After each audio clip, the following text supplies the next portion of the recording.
네, 오늘은 이제 21번째 시간이죠. 그리스도인은 무엇으로 사는가? 그리스도인은 무엇으로 사는가? 궁금하죠? 우리 레위기 7장 28절부터 38절까지인데 우리 한 절씩 같이 읽으면서 말씀을 한번 보도록 하겠습니다. 이제 우리 5대 제사, 이스라엘의 5대 제사 설명이 오늘부로 이제 끝납니다.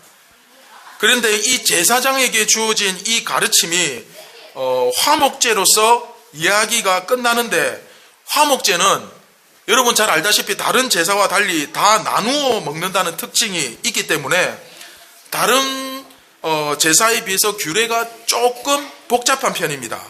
특히 화목제물은 제사장의 소득으로 여겨졌다. 이게 이제 오늘 말씀의 포인트입니다. 화목제물은 제사장의 뭐다?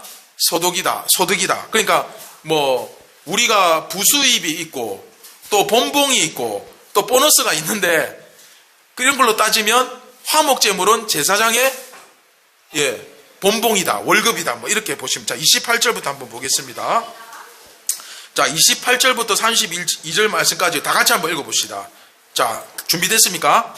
네, 시작. 여호와께서 모세에게 말씀하여 이르시되 이스라엘 자손에게 말하여 이르라.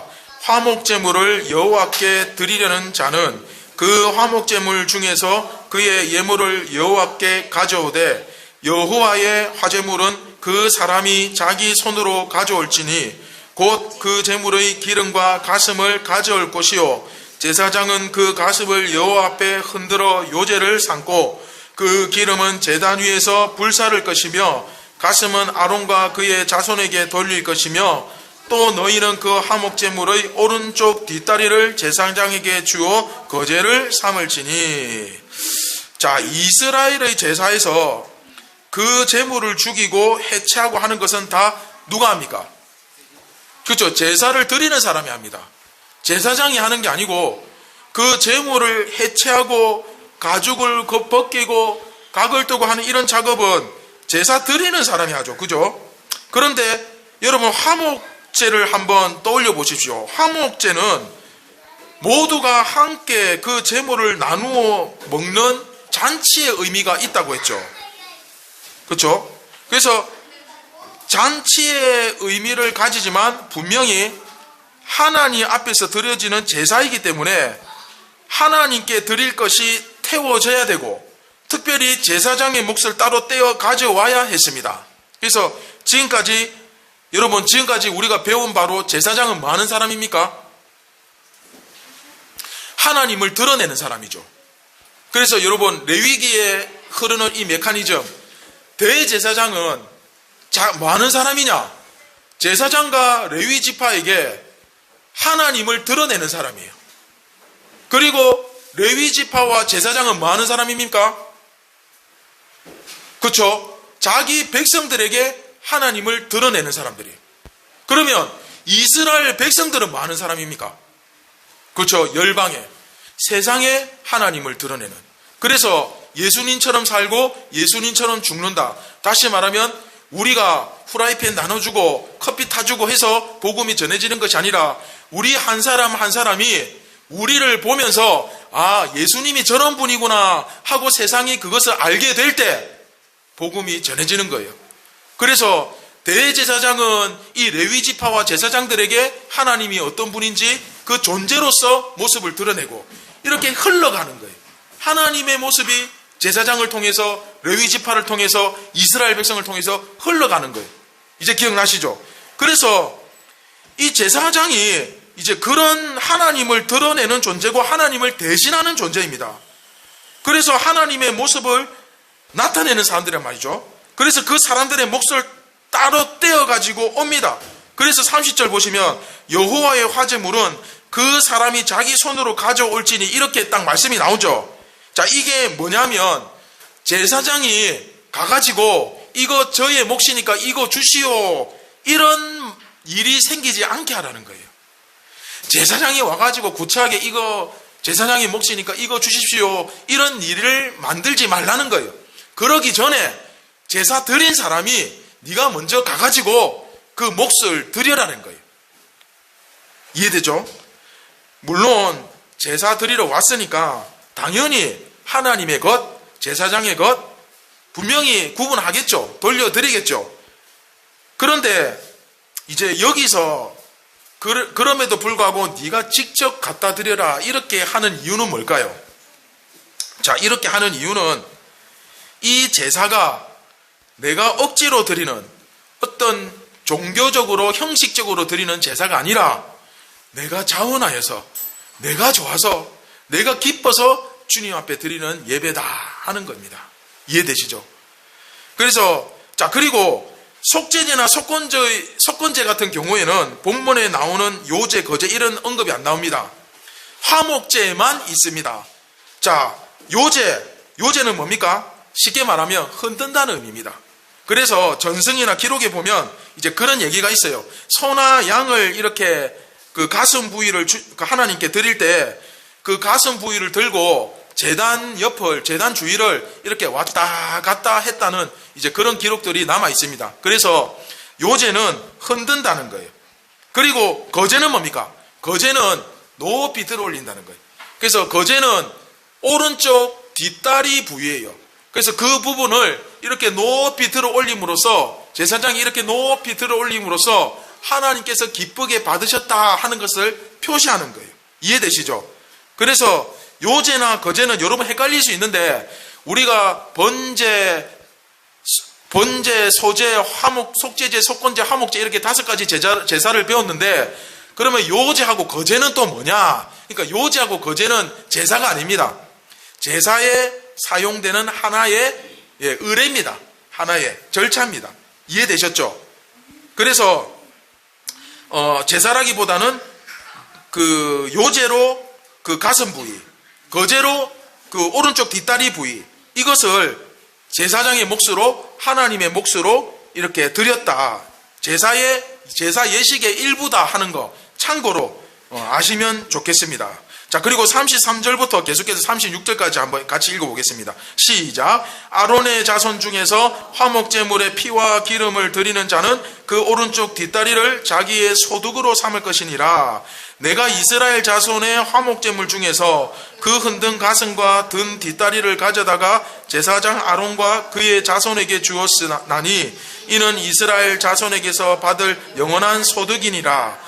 이는 여호와의 화제물 중에서 아론에게 돌릴 것과 그의 아들들에게 돌릴 것이니 그들을 세워 여호와의 제사장의 직분을 행하게 한 날, 곧 그들에게 기름 부은 날에 여호와께서 명령하사 이스라엘 자손 중에서 그들에게 돌리게 하신 것이라. 대대로 영원히 받을 소득이니라. 아멘. 자, 소제물 또는 속죄제, 속건제 제물도 이제 제사장이 먹죠. 그 죄를 제사장이 먹음으로써 죄가 없어지잖아요. 그죠? 그래, 먹는데 소제물을 먹는 거나 속죄제, 속건제 이런 데서 이제 고기를 먹는 거 하고 이 화목제물에서 고기를 먹는 건 성격이 완전히 다릅니다. 자, 소제나 속죄제, 속건제. 소제는 뭡니까? 선물이죠. 선물을 받는 의미. 속죄제, 속건제는 뭡니까? 죄를 씻는 거예요. 그래서 똑같이 먹는다고 해서 이게 같은 게 아니죠. 그러니까 하나님께서 그것을 받으셨다. 소제죠. 속죄제 같은 경우는 그 죄를 그 거룩한 제물로서 제거하고 제사장이 그것을 먹어서 없앴다. 그런 의미 아닙니까? 그래서 제사장의 소득이라고 말하기는 조금 어렵습니다. 곤란합니다. 왜냐하면 아무리 제사장이 먹어도 이것을 그 성막 안에서 먹어야지 그거 들고 밖에 나가면 됩니까? 안 됩니까? 안 되잖아요. 그 음식 들고 막 돌아다니면서 자유롭게 먹을 수 없어요. 먹기는 먹지만 이거 일로서 먹는 거예요. 조금 애매한데 하여튼 먹는 게 일이에요. 일로서 먹는 거지 막 그것을 들고 막 같이 나누고 막 파티하고 이럴 수는 없어요. 그래서 문맥상 살펴보면 이 화목제의 경우는 뒷다리와 그 가슴 부위 그걸 제사장의 소득으로 돌립니다. 그래서 뒷다리는 그 화목제의 피와 기름을 드린 제사장의 몫이다. 본문에 보면 그렇게 되어 있는데, 자, 이게 무슨 말이겠습니까?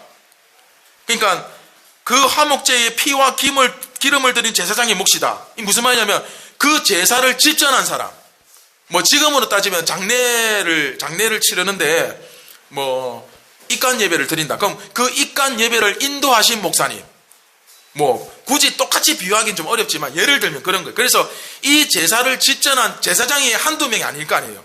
여러 명의 제사장이 있을 것인데 그 가운데서 이 제사를 집전한 제사장이 뭐를 갖는다?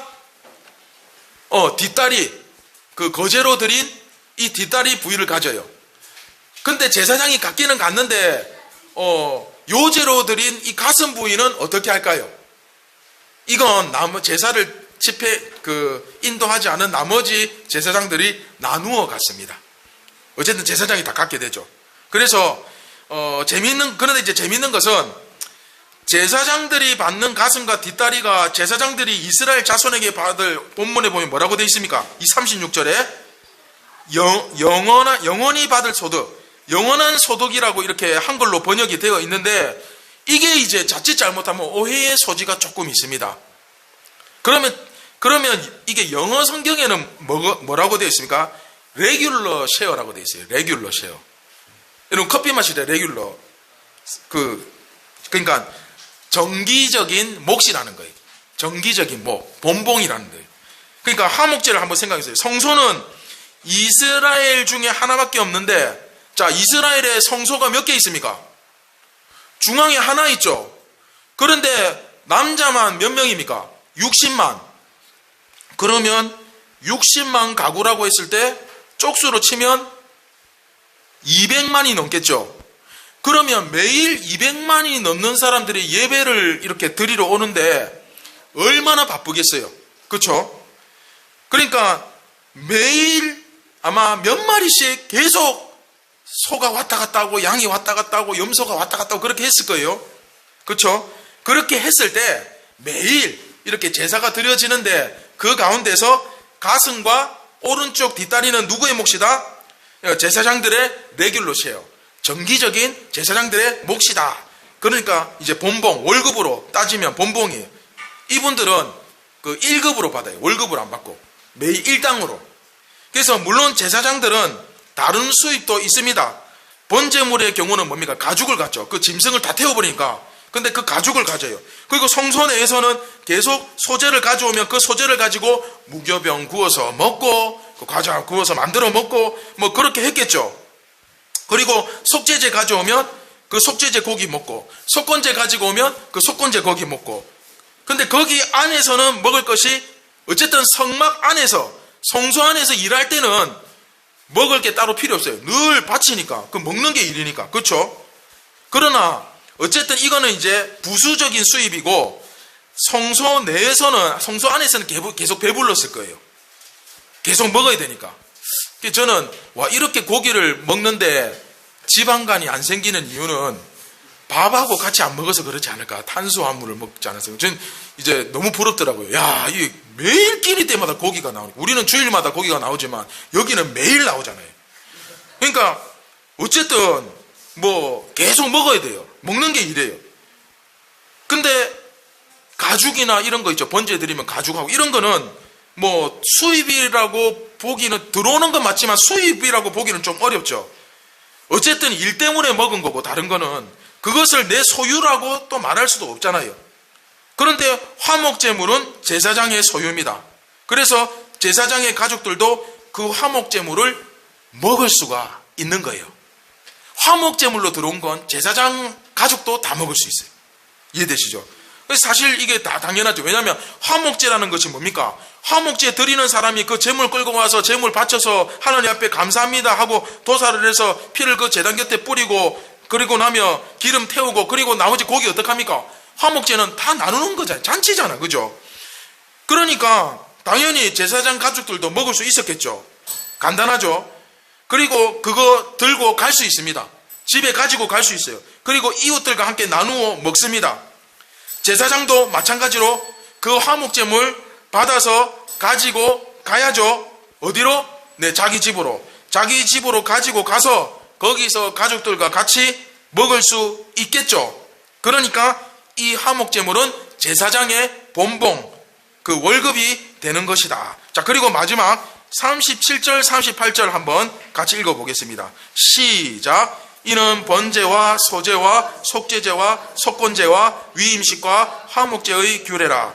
여호와께서 시내 광야에서 이스라엘 자손에게 그 예물을 여호와께 드리라 명령하신 날에 시내산에서 이같이 모세에게 명령하셨더라. 자, 이렇게 해서 이스라엘 5대 제사가 설명이 다 끝납니다. 여기 이제 위임식이 하나 추가됐죠. 이건 이제 다음 주부터 우리가 같이 볼 것이기 때문에 생략하도록 하겠습니다. 여하튼 이렇게 5대 제사에 대한 설명이 끝났습니다. 자, 여기서 우리가 이제 화목제의 설명에 대해서 다시 한번 짚어봅시다. 자, 제사장의 수입이라고 할 수 있는 것은 5개 제사 중에 뭐밖에 없습니까? 화목제밖에 없죠. 그런데 한번 생각해 보세요. 우리가 이걸 꼭 기억해야 됩니다. 자, 지금 여러분 지금까지 말씀드리면서 어떻게 생각하십니까? 제사장은 다 이렇게 수입이 정해져 있어서 참 좋겠구나. 가만히 있어도 매일 고기를 먹으니까 참 좋겠구나. 이런 생각이 드십니까? 자, 화목제물은 근데 결정적으로 비축이 안 됩니다. 비축이 안 돼요. 아무리 많이 들어와도 저금을 할 수가 없어요. 이해되십니까? 집에 가지고 갈 수는 있지만 그거 가지고 가서 다른 사람들과 나누어 먹을 수는 있지만 언제 다 먹어야 됩니까? 그렇죠? 감사로 드린 그날 다 먹어야 돼요. 또 이틀까지 갈 수 있는 것도 있어요. 성원으로 드렸을 때. 내가 무슨 하나님 앞에 나 이제 신학교 가기로 결심했습니다. 우리 딸이 이번에 결혼합니다. 감사합니다 했을 때는 지인들 초대할 시간을 주기 때문에 이틀까지.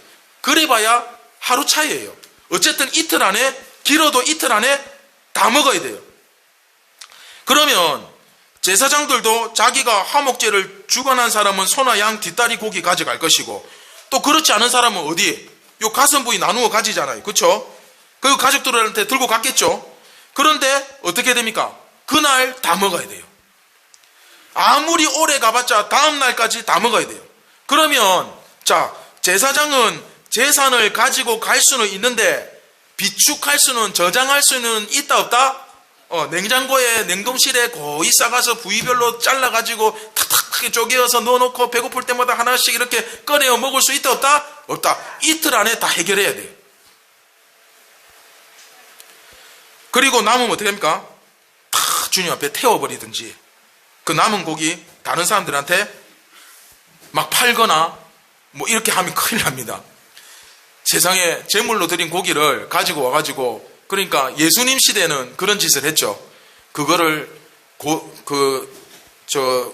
인센티브를 비싸게 받아가지고 그 고기 소 파는 사람, 양 파는 사람 그 성전에 드리고, 그리고 그 사람들 그거 팔고 나면 그거 받아가지고 그 고기 다시 또 재탕해가지고 또 다시 팔고 이런 짓을 했단 말이에요. 그런데 이게 상식적으로 가능합니까? 안 되죠. 그렇죠? 반드시 제거해야 됩니다. 그러니까 근데 사실 이 당시의 시대가 지금처럼 복잡한 시대가 아니잖아요. 우리 옛날 보릿고개 시절만 해도 그냥 다리 뻗고 누울 수 있는 집이 있고 삼시세끼 밥만 먹으면 감사하던 시절이었어요.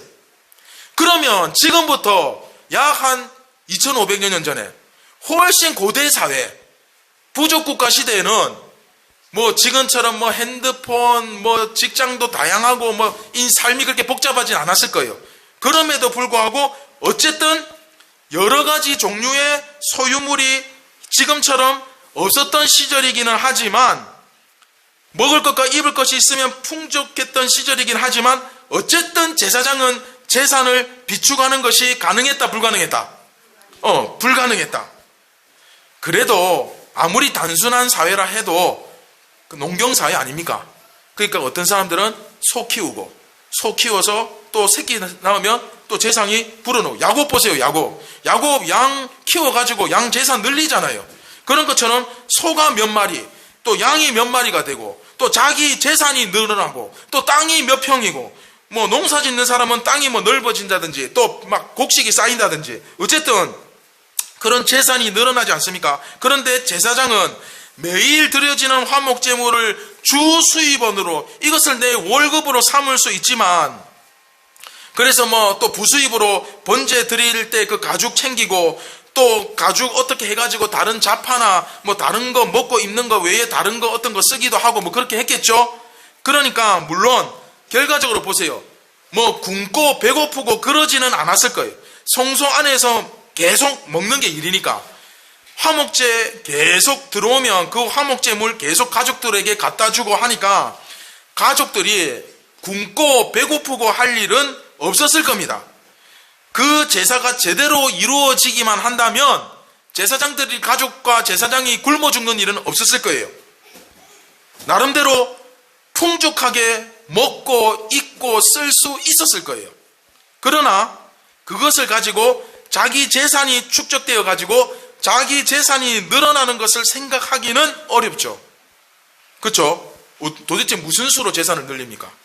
제사장은 계속 그 제사를 통해서 그날그날에 먹을 것을 얻는 사람들. 물론 그날그날 얻는 것은 풍족하게 모자람 없이 충분히 다 누릴 수 있지만 그러나 이것은 내 것, 내 양떼, 내 소떼, 내 땅, 내 주식, 뭐 내 재산, 내 통장이라고 말할 수 있는 것은 없는 사람들이 누구다? 네, 바로 제사장들이다. 예. 이해되시죠?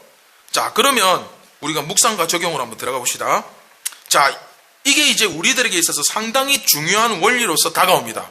5대 제사를 마치면서 결국 마지막에 이야기하는 핵심이 뭡니까? 우선은 가장 적용하기 쉬운 게 저희 같은 목회자들이죠. 목회자들이 물론 정확하게 똑같이 제사장이 목사는 아닙니다. 만인 제사장이에요. 우리는 모두 다 왕같은 제사장이에요. 그래서 목회자가 우리 목사들이 정확하게 똑같이 현대 교회의 목회자와 당시 제사장들을 그대로 똑같이 놓고 적용하는 것은 조금 어렵습니다. 하지만 제가 항상 말씀드리죠. 그 본질, 그 성경에 따르는 하나님의 원리, 이 원리가 어쨌든 이 레위기 자체가 하나님의 말씀인 것을 여러분 믿으십니까? 그렇다면 이 원리를 우리가 적용하면서 살아야 되니까 요한복음과도 그대로 일맥상통하죠. 그러니까 이것을 생각한다면 결국 목회자는 부자 되긴 틀린 사람들이다. 그렇죠? 아내가 실망할 수도 있는데 목사는 부자 되기는 틀린 사람들입니다. 그렇지 않습니까? 목회자가 되겠다 딱 결단하면 죽을 때까지 내가 내 재산을, 그러니까 재산 증식에 대한 꿈은 안 꾸는 게 맞습니다. 물론 이제 교회 입장에서 보면 그런 결단을 한 목회자들, 전인 사역자들에게 매일의 생계를 걱정하지 않도록 해준다는 것은 굉장히 중요한 것이라고 생각합니다. 즉 교회는 목회자들이 살아갈 수 있도록 먹고 사는 것을 걱정해가지고 그것 때문에 다른 일 해야만 되게 만드는 그런 상황들이 없도록 계속 그들에게 화목제물을 제공해야 되는 것도 맞는데, 그러나 일단 기본적으로 교회를 목양하는 사람들은 내가 이거 해가지고 내가 목회를 통해서 부자가 되겠다 이런 생각은 할 수 있다 없다? 이게 가장 기본 틀입니다. 이해되셨습니까? 목회자 마음속에 내가 목회해서 잘 살아보겠다 이 생각이 들어가면 끝난 거예요. 그런데 이것은 이제 꼭 우리 목회자들에게만 적용되는 문제는 아니라고 생각합니다. 모든 그리스도는 결국 왕같은 제사장들이잖아요. 그럼 여러분은 어떻게 적용을 해야 되겠습니까?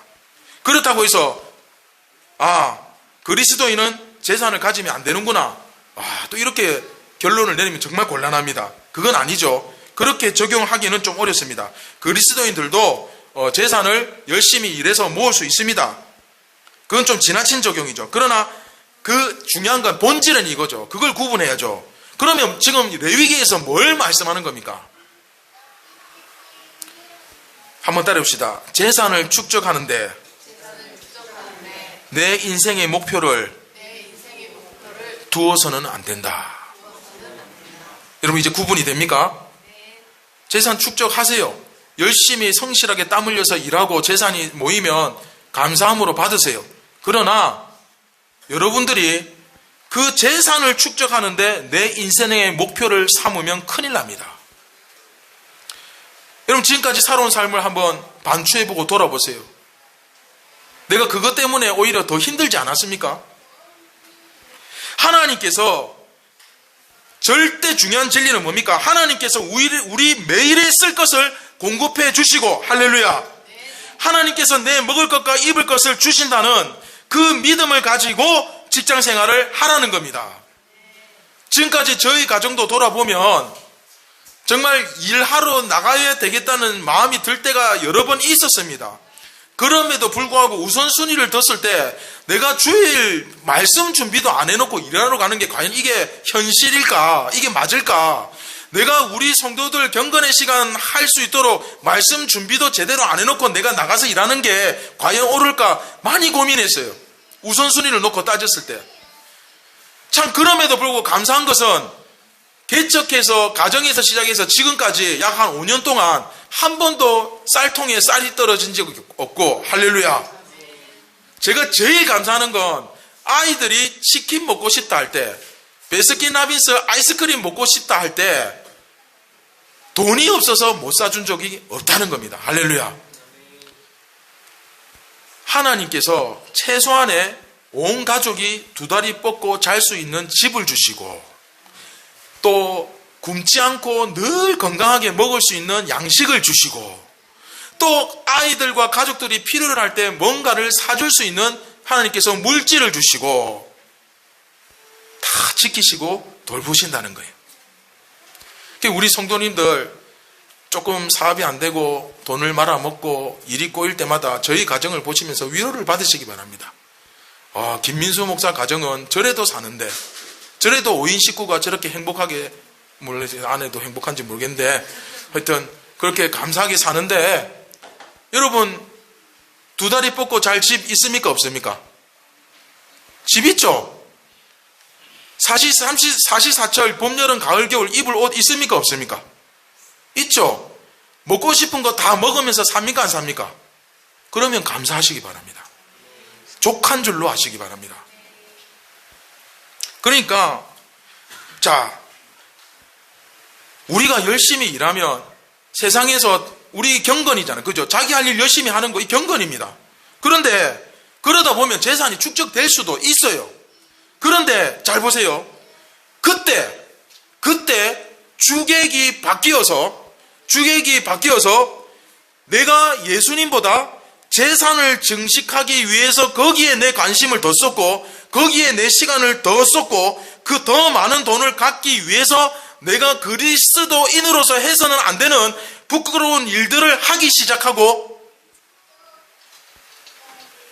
이때부터 내 인생은 꼬이기 시작하는 거예요. 이때부터 내 인생이 영적으로 밑바닥을 치기 시작하는 거예요. 자, 오늘의 말씀을 통해 우리가 다시 한번 적용을 한번 하면서 마무리해 봅시다. 우선 저 같은 목사들이 최근에 들어서 말이죠. 물론 많은 목회자들이 그렇다는 거 아닙니다. 소수의 몇몇 대형교회 목사님들이 참 그런 모습을 보임으로써 아예 대놓고 부자 되는 거, 돈 많이 버는 거, 이걸 인생의 목표로 삼잖아요. 정말 우리 모두가 부끄러워지는 이런 상황이 벌어집니다. 실제로 여하튼 저 같은 목사들은 마음속에 아직도 재물에 대한 욕심이 남아있지 않은지를 점검해 봐야 됩니다. 제 스스로. 그리고 하나님께서 매일의 삶을 책임져 주시고, 여러분 믿으십니까? 매일매일 먹을 것과 입을 것을 제공해 주시고, 먹을 것과 입을 것이 있은즉 족한 줄로 알면서 살아가는 삶, 그것이 사실은 우리와 저와 여러분들에게 필요한 거죠. 그것이 없이 제가 목회를 제대로 감당할 수 있을 것 같습니까? 어렵습니다. 그것을 최우선으로 우리가 점검을 해보아야 됩니다. 그리고 가장 중요한 것은 목사건 일반 성도들이건 간에 그리스도인들은 이 세상에서 왕같은 제사장으로 부름을 받았습니다. 여러분이 누구인지를 깨닫기 바랍니다. 그러면 우리는 세상의 재물에 우리의 마음을 빼앗겨서는 안 됩니다. 직장 생활도 하시고 열심히 월급도 받아가시고 뭐 여러 가지 장사도 하시고 다 하십시오. 그러나 그 재물이 내 인생의 목표가 되어서는 안 되게 하십시오. 주객이 전도되는 삶, 오늘부터 다시는 일어나지 않기를 주님의 이름으로 축원드립니다. 여러분들의 삶의 주인은 예수 그리스도입니다. 여러분들이 마지막 죽음을 맞이할 때 여러분들을 맞이하고 여러분들을 생명의 길로 인도하시고 천국 문으로 인도하실 분은 오직 예수 그리스도밖에 없습니다. 지금 준비하시기 바랍니다. 하루라도 더 빨리 준비하시고, 그리고 그 확신 가운데서 걸어가는 것이 복되고